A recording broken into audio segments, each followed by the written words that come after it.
श्री गौरव गोगोई।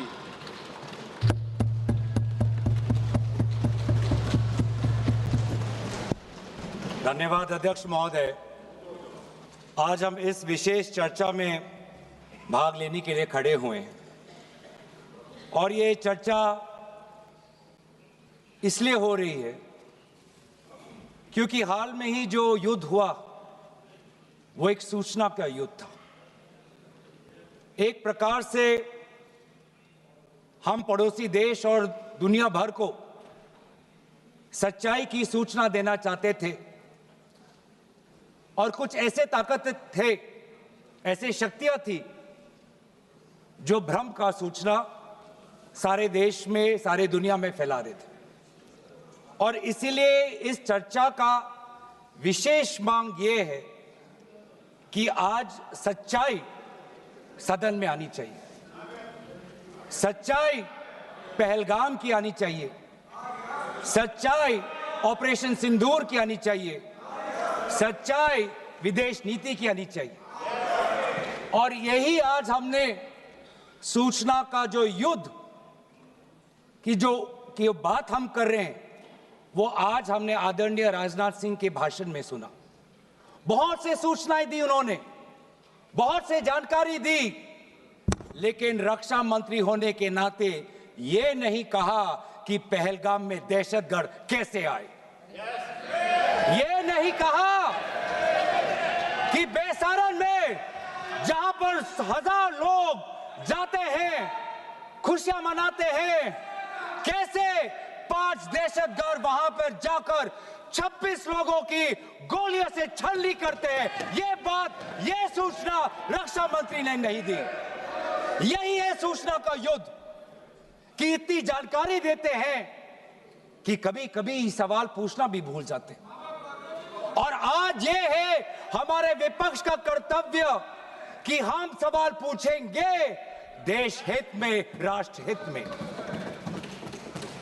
आज देश ये जानना चाहता है कि वो 5 दहशतगर्द कैसे घुसे और उन दहशतगर्दों का भी मकसद था। पाकिस्तान से आए हुए वो दहशतगर्दों का क्या मकसद था? उनका मकसद था कि जम्मू कश्मीर की अर्थव्यवस्था को तनाव करना, विनाश करना। उनका मकसद था कि भारत देश में एक सांप्रदायिक वातावरण का जन्म देना। उनका मकसद यह था कि भारत और पाकिस्तान का एक हाइफिनेशन होना। यह था उनका मकसद। लेकिन सर, मुझे दुख है कि आज राजनाथ सिंह जी ने सैनिकों की बात तो की, लेकिन जो हमारे भारत की जो आवाम है, जो जनता है, जो उन्होंने पाकिस्तान के दहशतगर्दों का पूरी जो मंशा है उस पर उन्होंने पूरा नकारा। और हम एकजुट रहे। हम मुझे भारतीय होने का गर्व है। हमने देखा बेसारन में कि किस प्रकार से जम्मू और कश्मीर के लोगों ने पूरे देश भर से आए हुए जितने भी पर्यटक थे उनकी मदद की। हमने ये देखा कि किस प्रकार से देश भर के जो पर्यटक जो जम्मू कश्मीर में थे उन्होंने अपने जम्मू कश्मीर के भाइयों को धन्यवाद दिया। हमने ये भी देखा कि कैसी एक विधवा हिमांशी नरवाल ने कहा कि मैं नहीं चाहती कि मेरे जो पति जिसको लेके आज राजनीति हो रही है उसके शव पर देश में हिंदू मुसलमान की राजनीति हो, मैं नहीं चाहती। यह है हमारे देश की संस्कृति और यह था मंशा पाकिस्तान का। और मैं ये भी गर्व महसूस करता हूं कि सारे विपक्षी राजनीति दल हम सब एकजुट होकर, राहुल गांधी जी ने एक साफ साफ कहा कि हम सरकार के साथ हैं और सरकार को पाकिस्तान को एक ठोस मजबूत कदम देना ही पड़ेगा। लेकिन देश ये भी जानना चाहता है, वे 26 लोग जो जिनके परिवारों में आज कोई गुजर गया, वे ये भी जानना चाहता है कि 100 दिन गुजर गए और वे 5 दहशतगर्दियों को यह सरकार पकड़ नहीं पाई।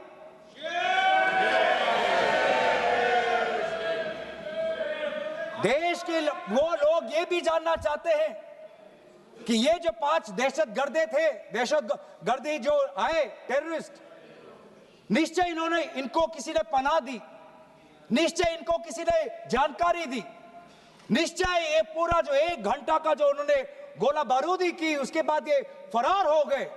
उनको फरार होने में भी किसी ने उनकी मदद की, और आज भी ये 100 दिन हो गए और सरकार के पास कोई जवाब नहीं। आज आपके पास ड्रोन है, आपके पास पेगासस है, आपके पास सैटेलाइट है, वहां पे सीआरपीएफ है, वहां पे बीएसएफ है, वहां पे सीआईएसएफ है, वहां पे आदरणीय गृह मंत्री कुछ दिन पहले ही गए थे पूरा रिव्यू लेने के लिए, और आप किसी को पकड़ नहीं पाए। ये कैसी है, ये कैसा बंदोबस्त? आपने कहा कि आर्टिकल 370 के चले जाने के बाद जम्मू कश्मीर सेफ है, जम्मू कश्मीर में आइए, लोग आए, लोगों ने अपने आप को सुरक्षित महसूस किया, लेकिन बेसारन में देखा कि कितने वो निहत्थे थे, कितने वो असहाय थे, कि लगभग 1 घंटा लगा एक एम्बुलेंस उनके पास पहुंचने के लिए।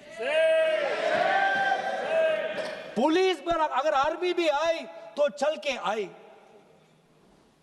और सर, मैं वो नजारा भूल नहीं सकता, एक मां और एक बेटी चल के नीचे आ रही थी, एक भारत के सिपाही को देखा और सिपाही को देखकर वो रो पड़े, खुशी से नहीं, डर से, क्योंकि उनको लगा कि वे दहशतगर्द जिन्होंने सिपाहियों का यूनिफॉर्म पहनकर वहां पर लोगों को मारा, आज वही दहशतगर्द आज पहाड़ के नीचे उनका इंतजार कर।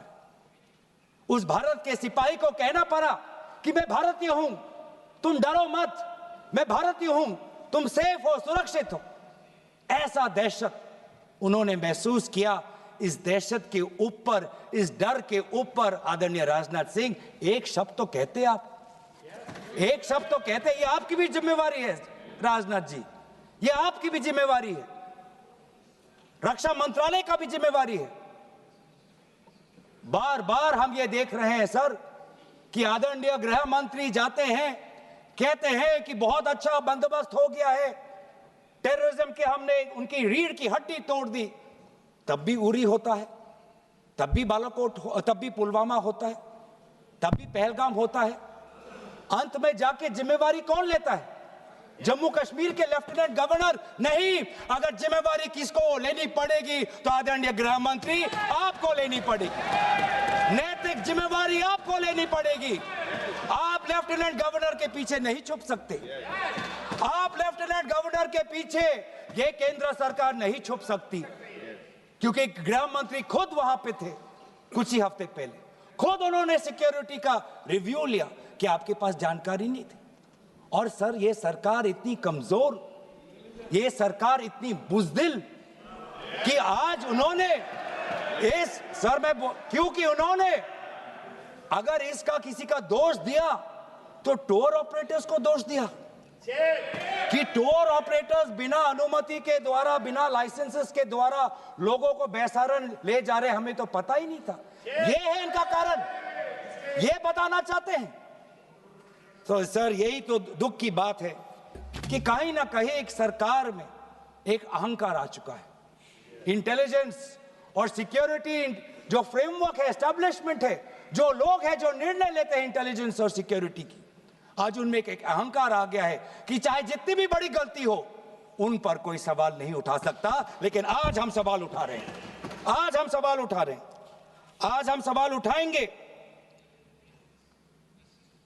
प्रधानमंत्री मोदी जी, आपको, आप सऊदी अरब में थे, आप जब वापस आते आपका पहला नैतिक कर्तव्य होता कि पहलगाम आप जाते, लेकिन आप पहलगाम नहीं गए, एक सरकारी कार्यवाही के लिए आप बिहार गए और चुनावी भाषण दिया। देश के मुखिया सऊदी अरब में थे, पूरा कार्यक्रम उन्हें संपूर्ण किया, वापस आए और वो पहलगाम भी नहीं जा पाए और बिहार में जाके चुनावी भाषण दे रहे हैं। अगर पहलगाम में कोई गया तो हमारा नेता राहुल गांधी गया।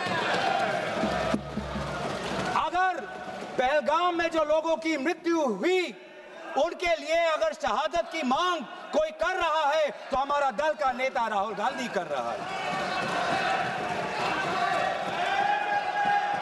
राहुल गांधी जी बदामी के कंटोनमेंट में गए। सर मैं बोलूं? Sir house in order. Sir house in order में sir house is not in order. Order में रहेगा सर टाइम लेकिन आप तथ्यों पे बोले, गलत सूचनाएं नहीं दे सदन में, गलत सूचनाएं नहीं मत दे। हम बोले इसके ऑर्डर में लाइए सर। कोई सदन में गलत तथ्य नहीं रख सकते आप। सर मैं बोलूं सर कैमरा आएगा मेरे पे। धन्यवाद। आदरणीय अध्यक्ष महोदय, अब बात आती है ऑपरेशन सिंदूर की। आज मैं राजनाथ सिंह जी का भाषण सुन रहा था। मुझे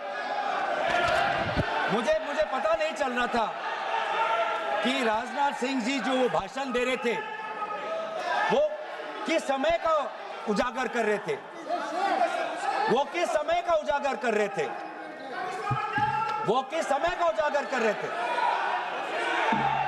क्या वो 2016 के बाद क्या उन्होंने ये नहीं कहा कि हम घुस के मारेंगे और पाकिस्तान को आज वो उनका जो भी टेररिस्ट इंफ्रास्ट्रक्चर है उसको खत्म कर देंगे?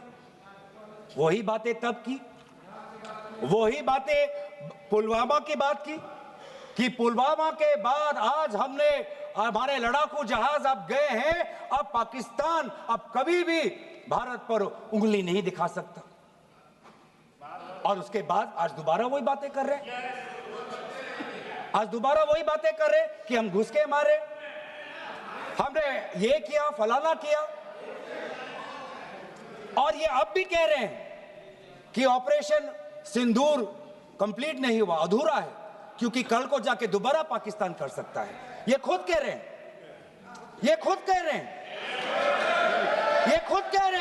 कि इसके पश्चात भी पाकिस्तान कल को जाके कर सकता है। तो ये कैसा, ये जो सफल कैसे हुआ? फिर क्या सफल हुआ? आज ये खुद कह रहे हैं कि हमारा मकसद युद्ध का नहीं था। हम पूछना चाहते क्यों नहीं था, होना चाहिए था। आज उन्होंने खुद कहा कि हमारा मकसद जमीन लेने का नहीं था। क्यों नहीं था? पाकिस्तान ऑक्यूपाइड कश्मीर अगर आज नहीं लेंगे तो कब लेंगे?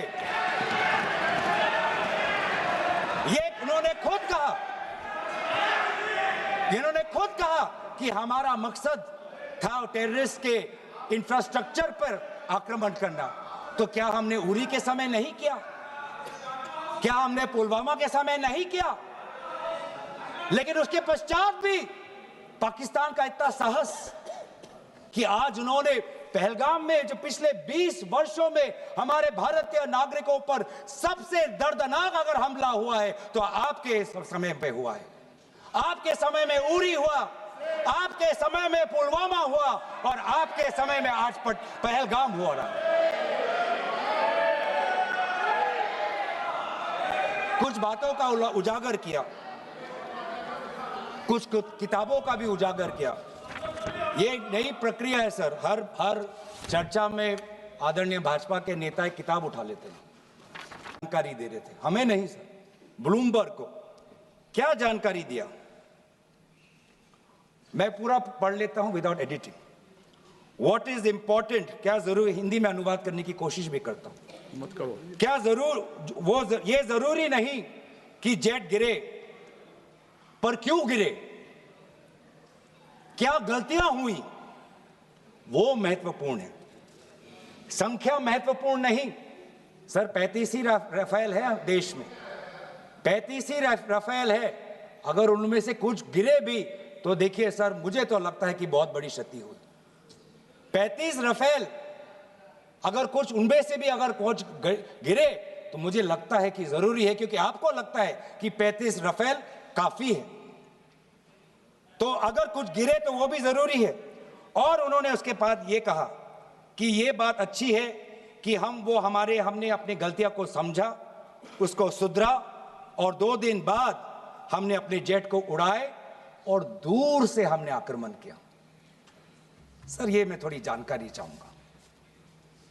हमारे पास जो हमें संदेश मिलता है कि दुनिया के सबसे बढ़िया और बेहतरीन लड़ाकू जहाज हमारे पास है, सबसे बेहतरीन पायलट हमारे पास है, तो सीडीएस को ऐसा क्या कहना पड़ा, ऐसा क्या परिस्थितियां हैं कि हमारे लड़ाकू जहाज क्लोज रेंज में नहीं जा सकते, उनको दूर से ही फायर करना पड़ता?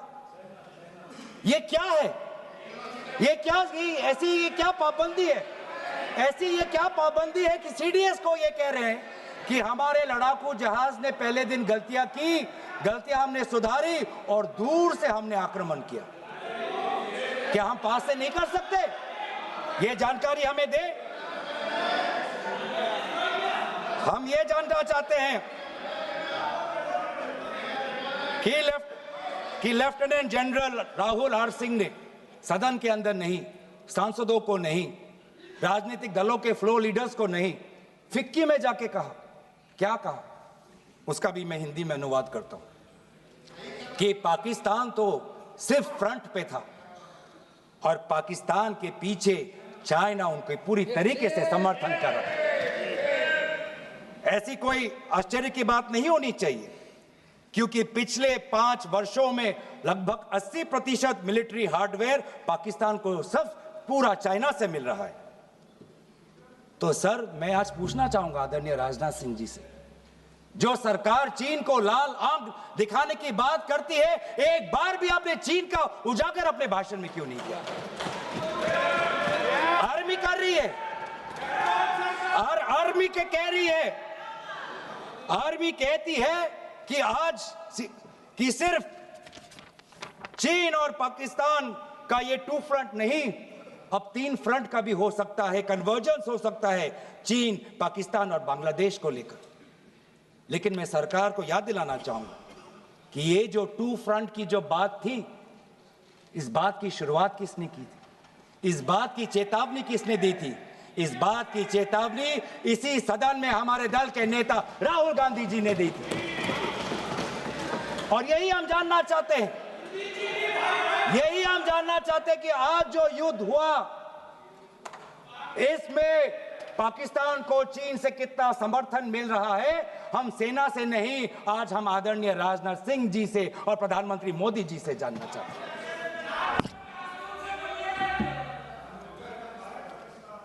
और सर, इंडोनेशिया में जो डिफेंस अटैचे है, उसने तो ताज्जुब की बात कह दी।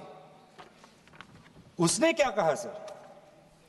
India defence attache group captain Shiv Kumar ने, हिंदी में दोबारा अनुवाद करता हूं, कि भारत ने लड़ाकू जहाज खोए इसलिए क्योंकि कुछ मिलिट्री टारगेट्स पर आक्रमण करने पर पाबंदी थी। क्यों? क्या पाबंदी थी? ऐसे क्या ये राजनीतिक कंस्ट्रेंट्स थे? आपने कहा कि 9 टारगेट पे हमने आक्रमण किया, लेकिन हमें यह भी सूत्रों से जानकारी और मीडिया में आया है, और लेफ्टिनेंट जनरल राहुल सिंह ने खुद कहा कि पहले 21 टारगेट्स चुने गए थे और 21 से फिर 9 हुए। क्यों हुए? आज मैं ये जानना चाहता हूं कि पिछले 20 वर्ष में सबसे घातक आक्रमण हमारे महिलाओं पर हुआ, हमारे बच्चों पर हुआ, भारत के आत्मा पर हुई। हमने सबने वो दहशत को अनुभव किया, हम सब एकजुट हुए, हमने पूरी तरीके से समर्थन प्रधानमंत्री मोदी जी को दी कि अब जाइए, और ऐसा एक माहौल बन चुका था कि देश किसी भी कीमत चुकाने के लिए तैयार था। पूरा देश प्रधानमंत्री मोदी जी के साथ था, विपक्ष प्रधानमंत्री मोदी जी के साथ था, और अचानक 10 मई के दिन पे हमारे राष्ट्रदूत कहते हैं कि हम पाकिस्तान पर हमला करेंगे, और शाम के 10 मई को सूचना आती है कि पाकिस्तान के साथ अब युद्ध पर हम परिणाम दे रहे हैं, सीज फायर हो गया। क्यों हुआ? हम आदरणीय प्रधानमंत्री मोदी जी से जानना चाहते थे, अगर पाकिस्तान वाकई में अपने घुटने टिकने के लिए तैयार था तो आपने क्यों रुका, आप क्यों रुके और किसके सामने आप झुके, किसके सामने आपने सरेंडर किया, किसके सामने आपने सरेंडर किया? वो अमेरिका के राष्ट्रपति जो 26 बार आज कह चुके हैं कि व्यापार को लेकर उन्होंने भारत और पाकिस्तान को सतर्क किया और दोनों को मजबूर किया कि वो इस जंग को छोड़े। 26 बार। आज राष्ट्रपति ट्रंप खुद कहते हैं कि 5-6 जेट गिरे हैं। एक एक जेट करोड़ करोड़ अरब अरब रुपयों का है, मिलियंस एंड मिलियंस का है।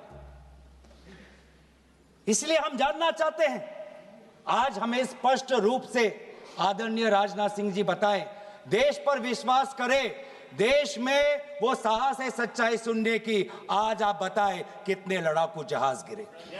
हमारे में वो साहस है, क्योंकि ये सूचना, ये सच्चाई सिर्फ देश के नागरिकों के लिए नहीं, ये सूचना, ये सच्चाई हमें देश के जवानों को भी देना है। आज उनसे भी झूठ कहा जा रहा है, उनके बीच में भी भ्रम फैलाया जा रहा है। हम उनकी जो सच्चाई है आज हम सदन के अंदर लाना चाहते हैं। और सर, बात में आती है विदेश नीति की। किस मुंह से हम कहें कि विदेश नीति आज सफल हुआ है? किस मुंह से कहें? ये आदरणीय राजनाथ सिंह जी, शंगीला में जो डायलॉग हुआ, उस डायलॉग में जो ड्राफ्ट जो आया, जिसको भारत सरकार ने नकारा, वो ड्राफ्ट बनाने में हमारे ही कुछ सहयोगी देश थे, जिनका नाम मैं नहीं लेना चाहूंगा।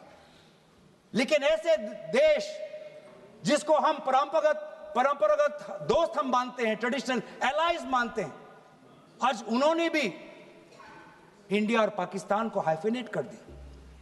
और आप ये शब्दों के खेल से आप खुश हो कि ब्राजील के डॉक्यूमेंट में पाकिस्तान, ये जम्मू कश्मीर का पाकिस्तान का भी नहीं,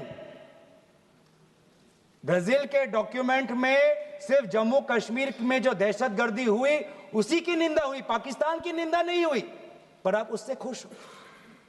अगर आप उससे खुश हो तो मैं जानना चाहूंगा, जो $1 बिलियन का आर्थिक सहायता IMF ने दिया पाकिस्तान को, उस पर आपको क्या कहना है? हम जानना चाहेंगे, जो ADB एशियन डेवलपमेंट बैंक से 800 मिलियन का आर्थिक सहायता जो मिलेगा पाकिस्तान को, आज भारत उस पर क्या रवैया? वर्ल्ड बैंक का जो $40 मिलियन आ रहा है, और ये पैसा किसको जाएगा सर? पाकिस्तान की नेतृत्व उनकी जनता या उनकी चुनी हुई सरकार नहीं, पाकिस्तान की सरकार का जो रिमोट कंट्रोल है वो पाकिस्तान की सेना के पास है।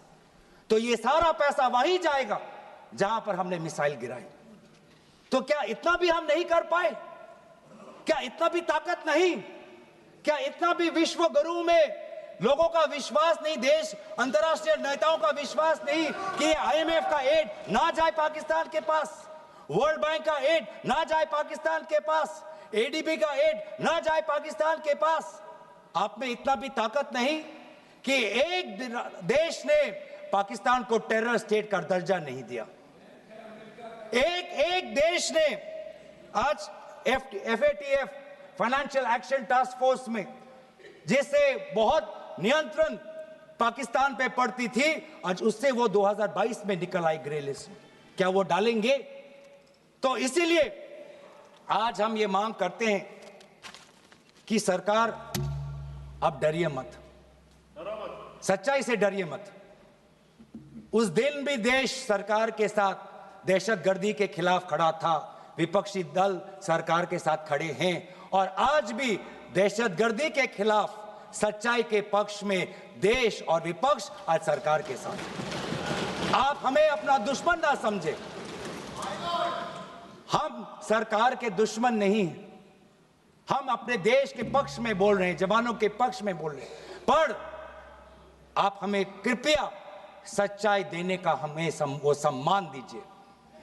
सच्चाई सुनने का अधिकार हमारा है, और जितने बार आप झूठ और भ्रम फैलाएंगे, हम उतनी बार आपको पूछते जाएंगे कि आपने क्या किया। और इसीलिए आज मैं खड़ा हूं, अपेक्षा बहुत की थी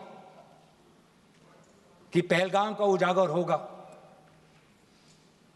आदरणीय गृह मंत्री नैतिक जिम्मेवारी लेंगे, राष्ट्रीय सुरक्षा सलाहकार नैतिक जिम्मेवारी लेंगे और प्रधानमंत्री मोदी जी कहेंगे क्यों उन्होंने ऑपरेशन सिंदूर जो अंतिम अंजाम था, हमें तो मीडिया में सुनते हुए ऐसा लगा कि हम कराची में उठेंगे।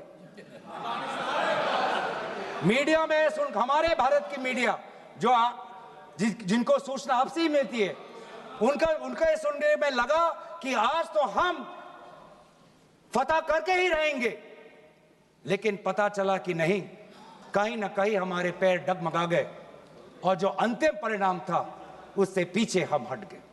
हमें पीछे नहीं हटना, हमें आगे बढ़ना है सच्चाई के साथ, लोकतंत्र के पक्ष में। इन्हीं बातों के साथ मैं अपना पक्ष समाप्त करता हूं। धन्यवाद। जय हिंद।